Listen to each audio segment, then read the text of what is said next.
Have you ever wondered why you can just tell a computer to print something or add a couple of numbers using plain English? I mean, it seems so obvious to us now, right? But it was once considered completely impossible. And we really have one person to thank for that, a total visionary who changed how we talk to machines forever, Grace Hopper. This right here, this was her core belief, her guiding light. See, back then, computers only spoke in these really complex symbols. But Grace Hopper, she believed they should understand us. And that one simple, powerful idea, well, it would set her on a collision course with the entire field of computing and change it for good. So, where does a revolutionary thinker like this even come from? Well, her story doesn't start with computers. It starts with a bunch of alarm clocks and an unexpected call to serve her country. I mean, this anecdote says it all, doesn't it? At just 7 years old, she took apart 7, not 1, but 7 alarm clocks. Why? She just had to understand how they worked. This wasn't a kid making a mess. This was the mind of an engineer, someone who absolutely needed to see the logic inside. And that same curiosity, well, it fueled an absolutely brilliant academic career. A bachelor's, a master's, and then a Ph.D. from Yale all by the time she was 28.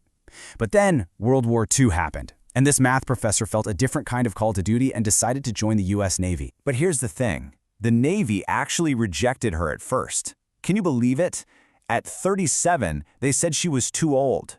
And at just 47 kilos, she was supposedly too thin. They almost missed out on one of the greatest minds of the century. But, you know, in wartime, a brilliant mathematician is a resource you just can't afford to waste.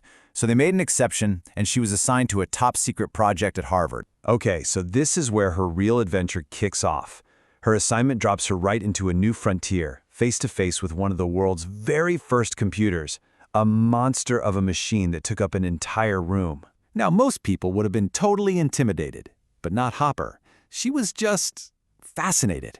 She didn't see some scary, complex machine. Nope, she saw an amazing puzzle, the most beautiful toy she had ever laid eyes on.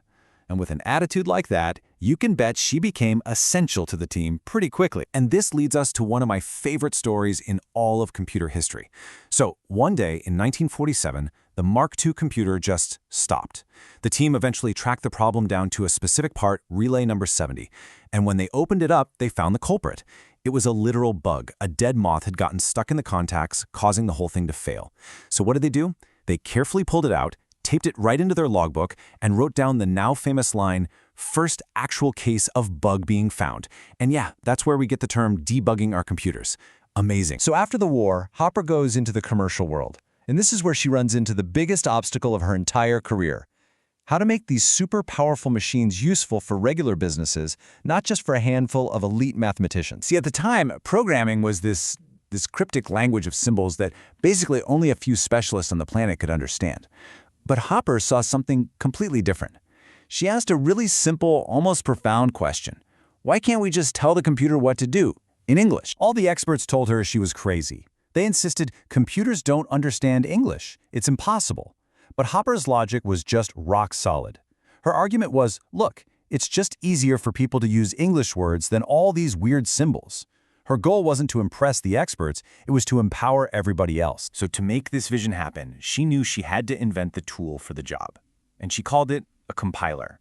So what is that?